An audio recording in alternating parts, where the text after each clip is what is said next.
Alright, so this is a video introducing my 2011 Audi A3 Premium Plus TDI. I just picked this up with 71,000 miles on the used market. I'm the fourth owner and I paid $10,000 to a private seller. Just doing a quick walk around. You can see this one has the lighting package with the pretty badass LED running lights, bi-xenon, low beam and high beams, incandescent turn signals on the side here as well. Incandescent fog lights. All North American cars came with an engine block heater, even though this one doesn't have the cable because only Canada got the cable standard and the United States did not. The damage on the front end consists of a cracked grille surround, which is replaceable or wrappable, which happened from some damage, of course, right there. Otherwise, the front looks to be in pretty good shape. Coming around to the side, this wheel looks pretty good. Seems to be the only one that's not curbed. It's obviously very dirty. No damage on any of the doors. All the windows roll down. This wheel has some curb rash, as you can see, but that's easily repairable. Coming around the back, it has parking sensors there, and there.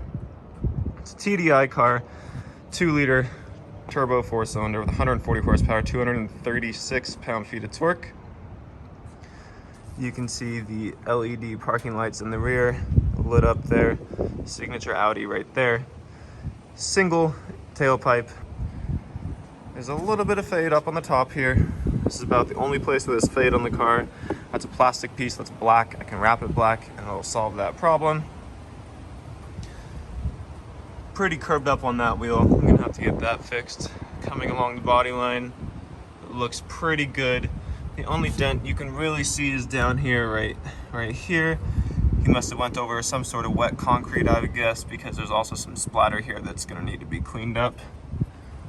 Front wheel is looking pretty clean as well. Mirrors are not scratched on the side or anything, which is great. Front window, aside from a bird poop, is not cracked. Dual sunroof. First one opens, the second one does not, as you can see there.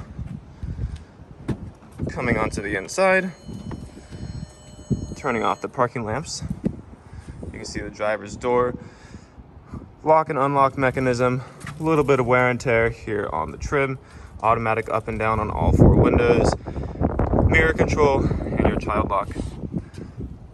Right here you'll see the gas cap release and the trunk release, and the Bose Premium 10 speaker sound system, which sounds okay on a good day. Driver's seat, minimal wear, real leather, not synthetic. 8-way power adjustments, including lumbar, only for the driver's seat, not on the passenger seat. You can see you have automatic headlights with fog lights. You pull out the switch for the fog lights. There's cruise control on the stock down here. 3-spoke leather-wrapped perforated leather steering wheel. Looks very nice and sporty with paddle shifters. Jumping into the car, you can see very classic Audi gauges with the white and the gray finish. It has a 6-speed dual clutch automatic manual transmission. Shifts smoothly for 71,000 miles. 2 dirty cup holders, storage solutions, as well as power solutions hidden behind this cover. So you can see the passenger seat is manual only. The vents have a real aluminum surround, which turns to close them and turns to open them. They feel very solid and they're definitely real metal. Automatic dimming mirror, automatic sunroof, incandescent lights here for the interior. Mirrors, which are lit when you open them. Handles on every seat. This is what the key looks like, standard corporate Volkswagen Audi switchblade style. Lock, unlock, and the trunk release, and the panic button on the side. It is not keyless, unfortunately. It does need to go in the ignition. Foot on the brake. You can hear that diesel clatter start right up. Let's close the door to make the beeping stop. It says service due. It's not actually due.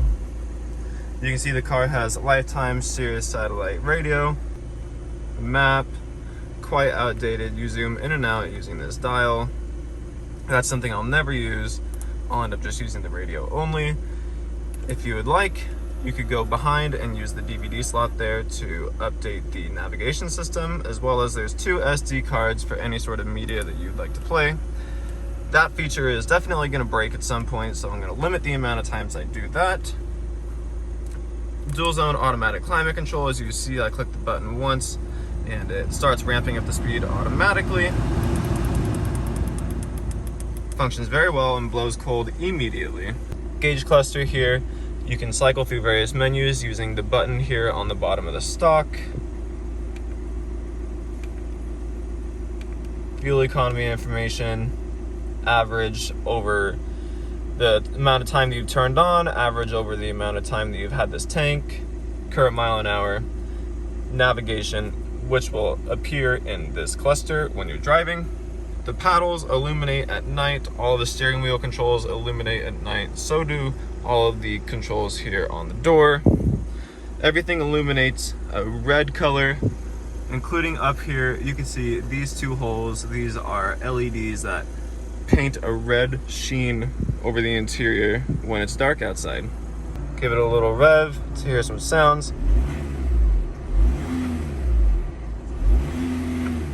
A rev limiter around 2,500 RPMs. What do you expect? It has 140 horsepower. Shutting the car off. Gauges die. The interior chimes letting you know your Bluetooth is now disconnected. And you can jump on out. Checking out the back seat. You can see you have automatic up and down for the door. 2 speakers, the S-Line badging on all of the doors as well. Carpets, standard floor mats, very dirty. Central locking back here for your children if they need it. You have a 60/40 folding rear seat, as you can see. Cup holder built into the armrest. Leather wrapped armrest with storage and cup holder. Coming around to the trunk. You can see the trunk is quite cavernous. It has about 5 cubic feet more than the equivalent Volkswagen Golf. Has a cargo net with a power solution on the passenger side, as well as behind this wall, the subwoofer for the Bose sound system. And underneath this cover is the Space Saver spare tire with all the hardware included. To lock the car, you push the top button on the key.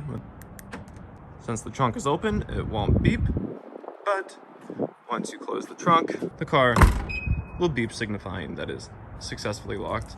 To unlock, it'll beep twice. These are options that you can turn on and off depending on how annoyed that makes you.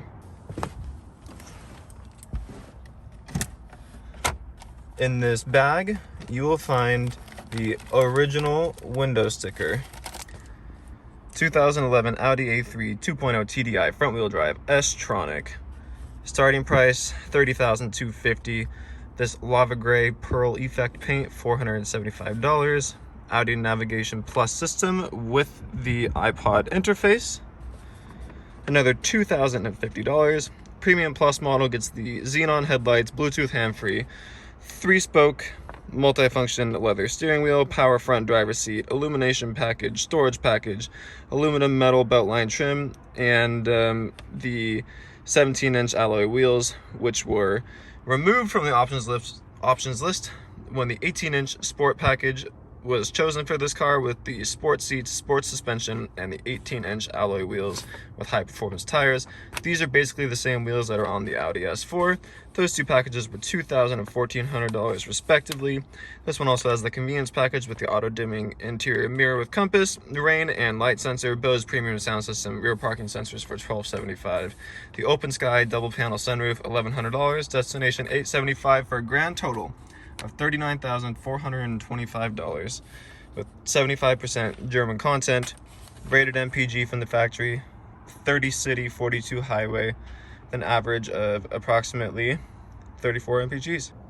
The car also came with all original documentation, including the window sticker, all the service manuals, navigation discs, all of the quick reference guides, and all of the brochures that came with the car upon being sold, including the original Sirius XM Quick Start, the tire warranties, everything. Customer service, goodwill program, emissions warranty supplements, the whole shebang. So this is really quite the find after going through 4 hands of ownership over the last 10 years.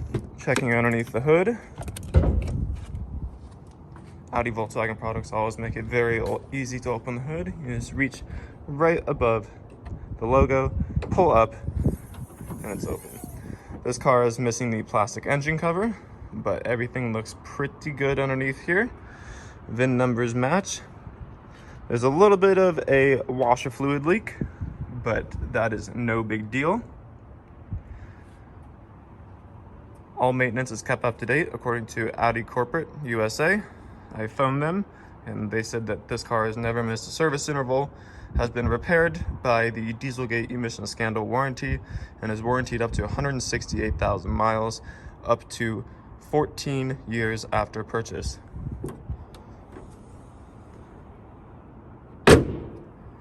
All in all, very satisfied for $10,000 and 44 miles on the gallon. Can't really ask for more.